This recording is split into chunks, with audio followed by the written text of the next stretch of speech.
오늘의 키워드는 그리스도 중심의 예배입니다. 하나님이 우리를 창조하신 목적, 그리고 우리를 구원하신 목적은 예배입니다. 어떤 형식과 틀과 어떤 방법으로서의 의식으로서의 예배가 아니라 우리의 존재와 우리의 삶, 그 자체가 하나님께서 기뻐하시는 거룩한 산 제물이 되는 것, 그것이 우리가 하나님께 드릴 영적 예배라는 것입니다.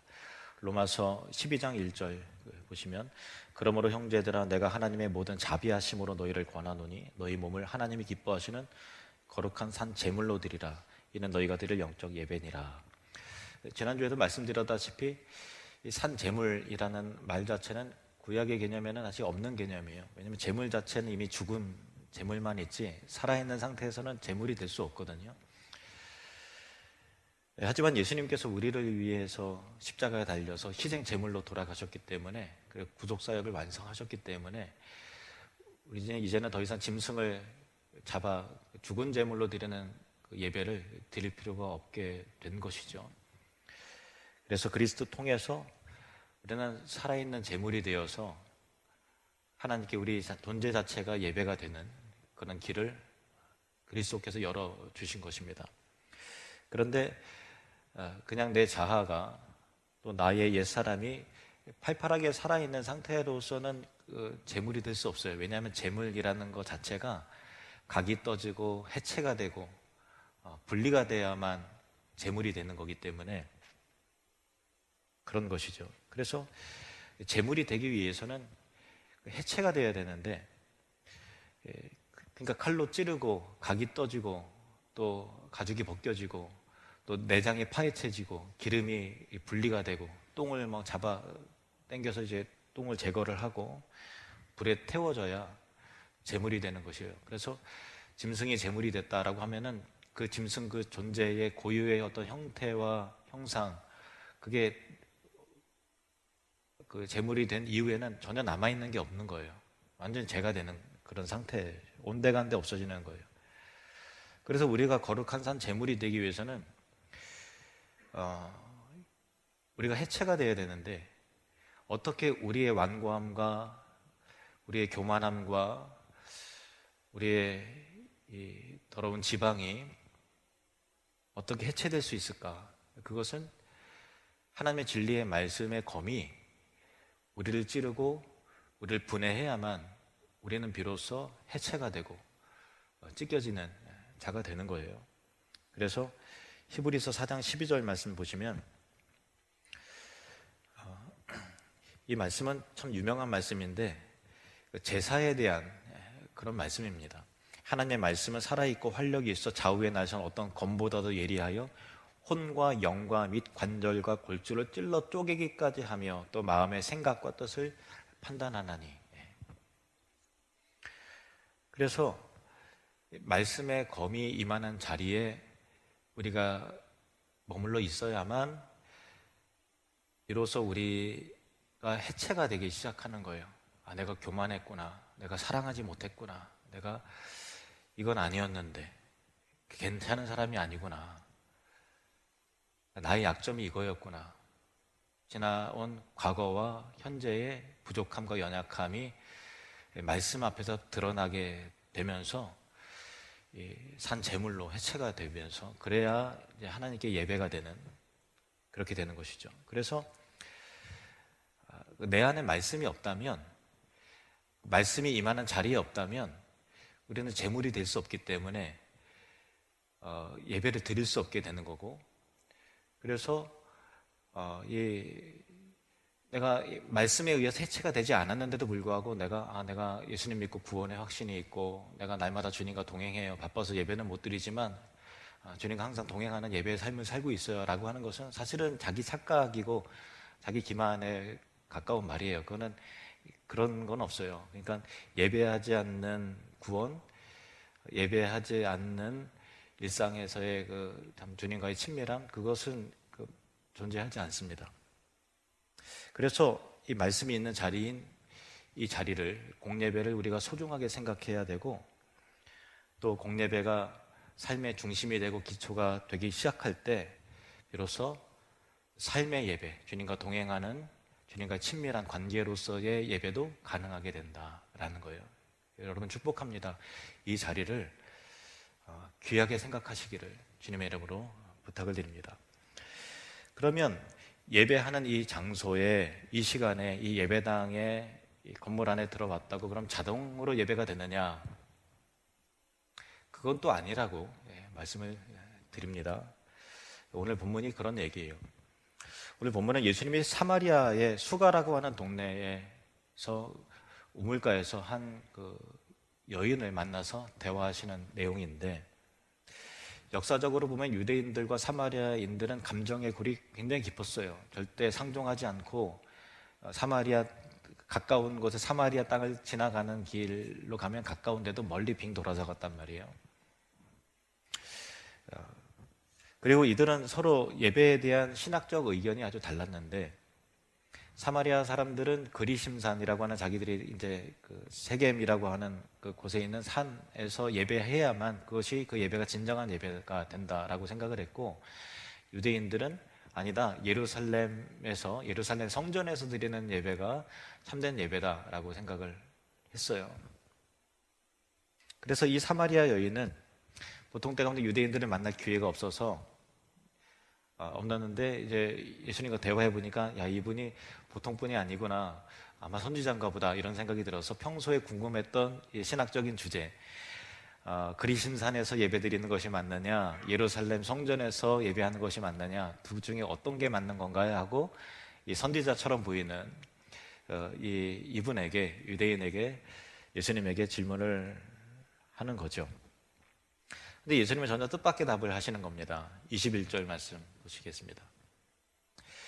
예수께서 이르시되, 여자여, 내 말을 믿으라. 이 산에서도 말고 예루살렘에서도 말고 너희가 아버지께 예배할 때가 이르리라. 이렇게 말씀하셨어요. 그러니까 장소의 문제가 아니라 예배의 대상이 누구냐, 누구에게 예배하느냐, 너의 예배의 대상이 누구냐 하는 것이 예배의 본질이라는 거예요. 그러니까 의미 없는 논쟁이다. 누구에게 예배하느냐가 중요하다는 거예요. 그러니까 유대인이나 사마리아인들이나 예배의 신학적인 입장 차이가 있다고 했잖아요. 근데 실상은 둘 다 같은 얘기를 한 거예요. 예배가 참된 예배가 되려면은 장소가 중요하지 라는 생각으로 사실 일치한 건데, 그들은 서로 다른 주장을 하고 있다고 하지만 서로는 같은 얘기예요. 본질에서 어긋난 그런 거죠. 그러면 예배의 본질이 예배의 장소가 아니라 예배의 대상이라고 하면, 그러면 하나님께 예배하면 다 예배가 되는 것인가? 라고 하는 질문을 할 수도 있겠죠. 여러분 어떻게 생각하시나요? 하나님께 드리는 예배는 다 온전한 예배인가요? 여러분이 하나님의 이름을 부를 때 그 예배는 다 하나님께서 받으신 예배가 될까요? 그렇지 않습니다. 만약에 그렇다고 하면 하나님이라고 하는 그 대상의 내용이 서로 다 다르거든요. 예를 들면은 장길자라고 하는 하나님을 믿고 예배하는 사람들도 있고, 또 이만희라고 하는 사람을 하나님으로 믿고 예배하는 자들도 있는데, 그런 이단들의 예배도 하나님의 이름을 부른다고 해서, 하나님의 이름을 찬송한다고 해서 그 예배가 다 예배입니까? 아니죠. 반대로 설령 하나님이라는 이름을 동일하게 쓰지 않는다고 하더라도 그 예배의 대상에 대한 지식과 내용이 성경에서 말하는 그 하나님이라면, 그 이름을 하나님이라고 지칭하지 않는다 해도 그 예배는 온전한 예배가 되는 거예요. 미국 사람들은 하나님이라고 하지 않고 가지라고 하잖아요. 그렇죠. 무슬림들은 자신의 신을 알라라고 하죠. 근데 재미있는 사실은 이슬람 국가 안에도 소수지만 크리스찬들이 있잖아요. 기독교인들이 있어요. 그들은 하나님을 어떤 이름으로 부를까요? 그들도 알라라고 불러요. 그렇게 번역이 돼 있어요. 그러니까 똑같은 알라라는 이름을 쓰지만 전혀 다른 대상에게 예배한다라는 것입니다. 아무리 같은 이름을 불러도 예배하는 대상이 전혀 다르다라는 거예요. 하나님께 예배를 드린다 하더라도 하나님에 대한 지식과 그 내용이 성경적이지 않으면 전혀 다른 신에게 예배하는 것이고, 알라라는 이름을 찾고 부른다 하더라도 그 알라 안에 들어져 있는 그 대상이 성경에서 말하는 그 하나님이라면 그 사람은 하나님께 예배를 드린다라는 거예요. 그래서 마찬가지로 우리가 하나님께 예배하고 찬송하고 기도한다고 해서 이 자리에 모여서 예배하고 하나님하고 부른다고 해서 다 같은 하나님을 예배하는 거냐? 아닐 수 있다라는 거예요. 그러니까 우리가 이 부분을 기억하길 원합니다. 그러면 우리가 어떤 하나님을 예배해야 참다운 예배가 될까라고 하는 질문을 할 수 있죠. 예수님은 말씀하십니다. 22절 말씀. 너희는 알지 못하는 것을 예배하고 우리는 아는 것을 예배하노니 이는 구원이 유대인에게서 남이라. 정말 중요한 것은 뭐냐면은 우리 믿음의 대상인 하나님을 알고 예배해야 된다는 거예요. 근데 이 예수님의 말씀을 얼핏 들으면 유대인들은 사마리안들과 같이 아는 것을 예배하기 때문에 유대인들이 드리는 예배, 우리의 예배가, 유대인들의 예배가 참다운 예배다라고 예수님께서 말씀하시는 것처럼 보여요. 그렇죠? 근데 과연 그럴까요? 만약에 그렇게 이 부분을 해석한다면 유대인들이 하나님을 온전히 알고 예배했다면 하나님이 보내신 그리스도를 배척하고 십자가에 못 박아 죽이진 않았겠죠. 그들도 온전한 예배를 드린 게 아니었어요. 그렇다면 예수님께서 하신 말씀은 뭐냐면 이는 구원이 유대인에게서 아니라 우리를 구원하시는 그리스도가 유대인에게서 난다라는 그 약속을 하나님이 하셨다라는 거예요. 그 하나님을, 그리스도를 보내시는 하나님을 알고 예배하면 그것이 온전한 예배가 된다라는 그런 의미인 거예요.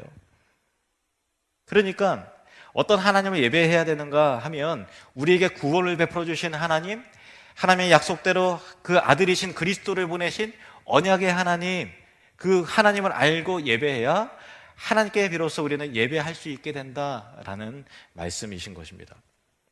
그리고 예수님이 이어서 말씀하십니다. 23절, 24절 말씀. 이 부분을 함께 읽겠습니다. 시작. 아버지께 참되게 예배하는 자들은 영과 진리로 예배할 때가 오나니 곧 이때라. 아버지께서는 자기에게 이렇게 예배하는 자들을 찾으시느니라. 하나님은 영이시니 예배하는 자가 영과 진리로 예배할지니라. 아멘. 아버지께 참되게 예배하는 자들은 어떻게 드려야 된다고? 영과 진리로 예배해야 된다는 거예요. 진리가 빠지면, 영적인 예배가 빠지면 예배가 되지 않는다는 거예요. 하나님은 영과 진리로 예배하는 자들을 찾으시는 거죠. 그러면 진리는 무엇인가 하면은 하나님의 말씀을 의미하기도 하고 또 그리스도 자신을 의미하기도 합니다. 요한복음 1장 14절 말씀을 보면 말씀이 육신이 되어 우리 가운데 거하심에 우리가 그의 영광을 보니 아버지의 독생자의 영광이요 은혜와 진리가 충만하더라. 말씀이 독생자인 예수 그리스도고 예수 그리스도가 진리로 충만하시다라는 거예요. 요한복음 14장 6절 예수께서 이르시되 내가 곧 길이요 진리요 생명이니 나로 말미암지 않고는 아버지께로 올 자가 없느니라. 예수님이 진리이십니다. 또 17장 17절에 보면은 그들을 진리로 거룩하게 없어서 아버지의 말씀은 진리니이다. 진리는 하나님의 말씀입니다. 진리는 예수 그리스도이십니다. 예수 그리스도는 또한 말씀인 것입니다. 그러니까 어느 장소에서 예배했다고 해서 다 예배도 아니고 하나님의 이름을 불렀다고 해서 다 예배도 아니고 하나님의 그 말씀의 진리, 그리스도 중심의 예배, 우리를 위해서 그리스도를 보내신 언약의 하나님께 예배를 해야만 그 예배가 하나님 앞에 드려지게 되는 하나님의 기쁨이 되는 참다운 예배가 되고 우리 심령 안에 하나님께서 찾아오심을 통해서 하나님과의 만남이 이루어지게 되는 것이죠. 그래서 여러분 예수 그리스도는 우리의 예배를 예배가 되게 하시는 분이십니다. 그래서 예수님과 사마리아 여인과의 이 예배에 대한 주제가 이렇게 이어지는 것을 보는 거죠. 25절, 26절 여자가 이르되 메시아 곧 그리스도라 하는 이가 오실 줄을 내가 아노니 그가 오시면 모든 것을 우리에게 알려주시리이다. 예수께서 이르시되 내가 말하는 내가 그라 하시니라. 지난 시간에 제가 말씀드렸던 내용을 다시 정리해서 말씀을 드리길 원합니다. 반복해서 이미 예배를 드리신 여러분은 이미 다 아시는 내용인데 다시 강조하는 이유는 굉장히 중요한 내용이기 때문에 그래요. 다시 한번 좀 정리를 하시는 측면에서 말씀을 드려요. 하나님이 우리를 창조하신 목적은 예배예요. 예배라고 하는 것은 하나님께서 의도하시고 말씀하신 그 뜻대로 되어진 것을 예배라고 하는 거예요.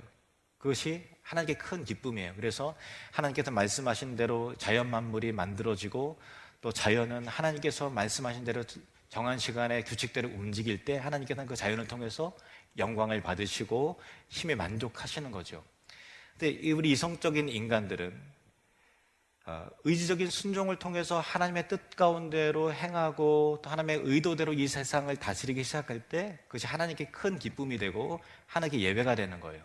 그래서 최초의 사람이었던 아담과 하와는 하나님의 뜻대로 살아가고 순종하고 또 하나님의 뜻 가운데서 이 세상을 다스리고 또 정복해 나가는 삶을 통해서 하나님께 예배를 드렸던 거예요. 그러니까 그의 존재와 생각과 삶 자체가 하나님의 큰 기쁨이었고 하나님을 향한 예배였기 때문에 예배와 삶이 분리가 되지 않았어요. 아담과 하와에게는 존재와 삶 자체가 하나님의 기쁨이었고 하나님을 향한 예배였다라는 것입니다.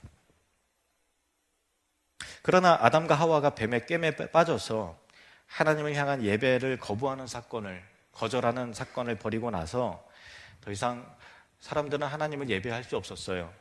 전인격적인 타락이 됐기 때문에 하나님을 아는 지식이 없지요. 그러니까 하나님을 모르는데 어떻게 하나님을 예배해요? 하나님을 찾을 수 없는데 하나님께 예배하는 방법을 잃어버렸어요. 그리고 감정도 하나님을 더 이상 사랑하지 않아요. 기뻐하지 않아요. 그리고 내 죄를 봐도 슬퍼하지 않아요. 그러니까 감정적으로 하나님을 예배할 수가 없는 거예요.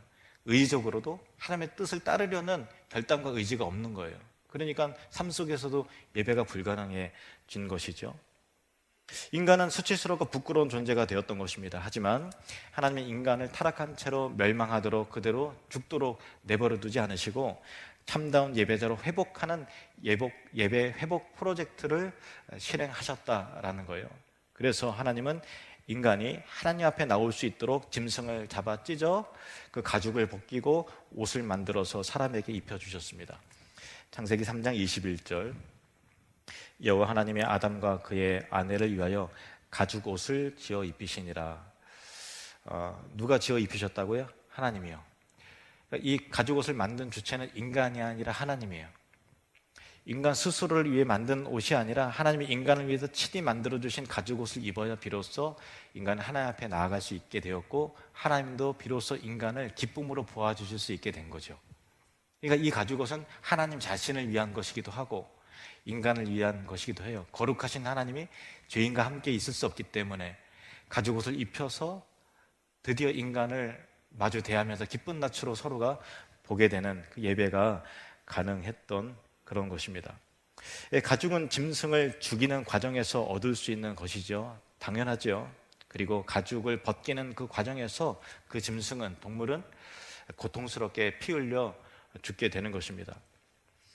그래서 하나님이 친히 제사장이 되어 만드신 이 가죽옷을 입히실 때, 하나님 입히실 때 그 입힘을 당하는 가죽옷을 입는 아담과 하와의 심정은 어땠을까요?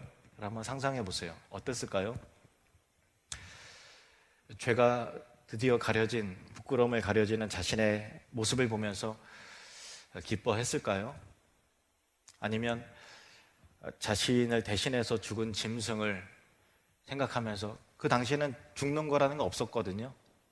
죽음이라는 거 없는데 죽여서 찢겨진, 내가 얼마 전에 이 짐승 이름 지어줬는데 하는, 정말 에덴에서의 그 짐승과 아담과의 사이는 굉장히 친밀했는데 그 짐승이 날 위해서 죽었다라는 생각을 하고 그 짐승의 옷을 내가 입었다라는 생각을 했을 때 아담과 하와는 어떤 생각이었을까요? 참 비통했을까요?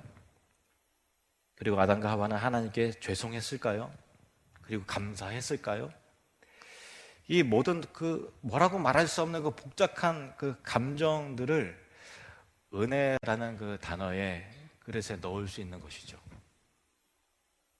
그리고 하나님은 이 짐승이 찢어지고 가죽이 찢어서 가죽을 벗기시고 사람에게 입히셨을 때 무슨 생각을 하셨을까요? 하나님 어떤 생각으로 짐승을 찢고 피가 낭자한 그 제사장의 역할을 하시면서 가죽 옷을 입히셨을 때 우리 하나님은 무슨 생각을 하셨을까요? 하나님의 감정이 어떠셨을까? 하나님은 자신의 독생자 아들 예수를 생각을 하셨습니다. 자신의 독생자를 보내어 가죽을 벗기실 생각을 하니 매우 비통하고 슬프셨을 것입니다. 그리고 십자가에 달려서 죽게 할 생각을 하니 기가 막혔을 것입니다. 그러나 그리스도의 자발적인 순종과 희생으로 죄가 가려질 인간들, 다시 하나님 앞에 회복되어서 예배자로 세워질 그들을 생각하면서 또한 기뻐하셨을 것입니다.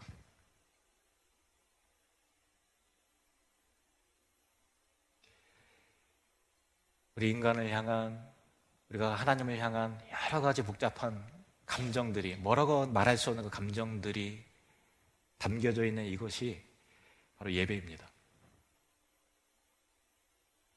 하나님이 인간을 위해서 행하신 그 모든 일들을 어떤 한 단어로 다 담아낼 수는 없지만, 그래도 굳이 표현한다면 하나님께서 우리를 위해서 행하신 이 모든 것은 그리스도의 십자가입니다. 우리가 예배를 드릴 때 항상 부르는 찬양이 있잖아요. 은혜 아니면이라는 찬양인데,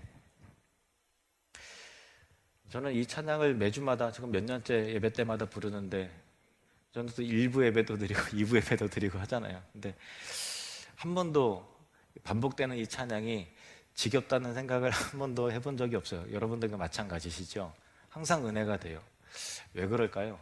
왜냐하면 이 안에는 그리스도의 그 은혜가 담겨져 있기 때문에 그래요. 이 찬양을 드릴 때 나의 교만한 부분들이 생각이 나고, 나의 부족한 부분들을 덮어주시는 그리스도의 은혜로 비로소 예배할 수 있다라고 하는 그 감격과 은혜가 회복이 돼요. 여러분도 그러시죠? 우리 찬양, 원래는 우리가 좀 빠르게 불렀는데, 원래 이 찬양의 박자대로 좀 느리게 한번 좀 같이 한번 불러보겠습니다. 가사를 생각하면서 불러봅시다.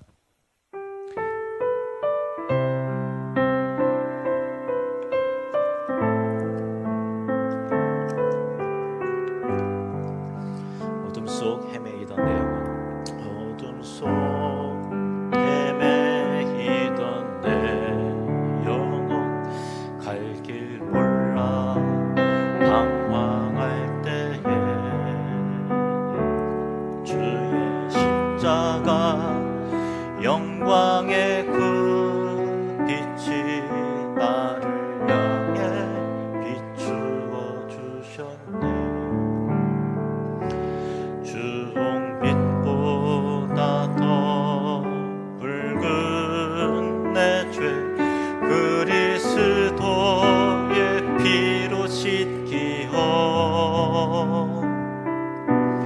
완전한 사랑 주님의 은혜로 새 생명 주께 얻었네. 은혜 아니면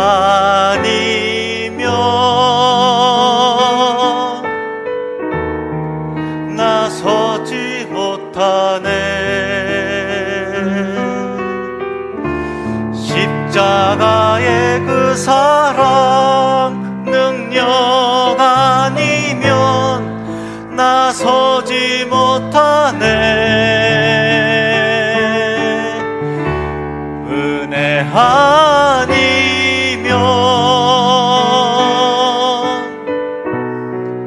나서지 못하네.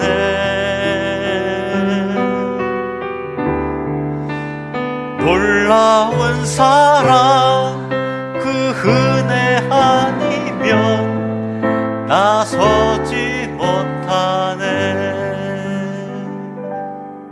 아멘. 그리스도의 은혜가 임할 때 우리는 비로소 예배할 수 있어요. 그리스도의 은혜가 우리 안에 있을 때에만 우리는 비로소 예배자가 됩니다. 제가 장담 하나 할게요. 100% 정확한 예언입니다. 만약에 우리가 예배할 때 그리스도의 은혜가 선포되지 않고 복음의 진리가 전파되지 않고 그리스도를 찬송하는 게 없어지면요, 우리 안에 있는 은혜는 완전히 사라지게 되는 거예요. 제가 말씀을 전해도 정죄만이 남습니다. 긴장만이 가득한 거예요.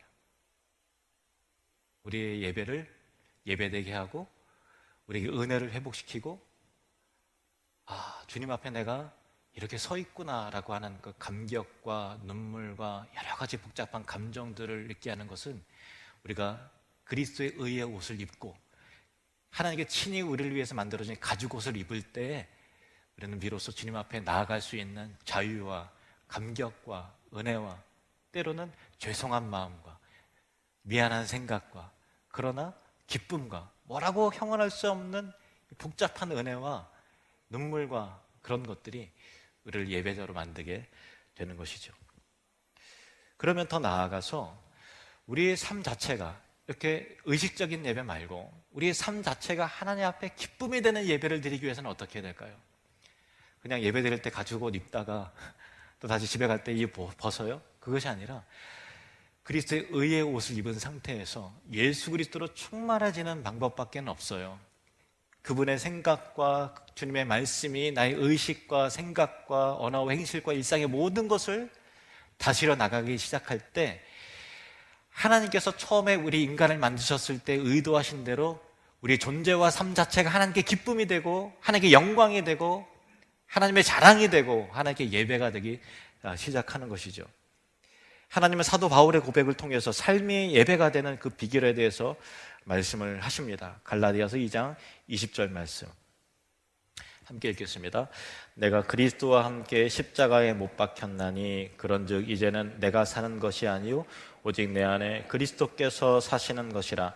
이제 내가 육체 가운데 사는 것은 나를 사랑하사 나를 위하여 자기 자신을 버리신 하나님의 아들을 믿는 믿음 안에서 사는 것이라. 아멘. 나는 죽고 말씀의 검에 의해서 해체가 되고 내 안에 그리스도께서 살아가시도록 하는 것이 예배자의 삶의 유일한 길인 것이죠. 이것이 구원입니다. 23절 말씀 아버지께 참되게 예배하는 자들은 영과 진리로 예배할 때가 오나니 곧 이때라. 아버지께서는 자기에게 이렇게 예배하는 자들을 찾으시느니라. 아멘. 하나님께서 찾으시는 바로 그 사람이 되시기를 주님으로 축원합니다. 하나님께서 예배하는 자를 찾으시는데 우리 교회가 하나님께서 찾으시는 바로 그런 교회가 되기를 주님의 이름으로 축복합니다. 기도하시겠습니다.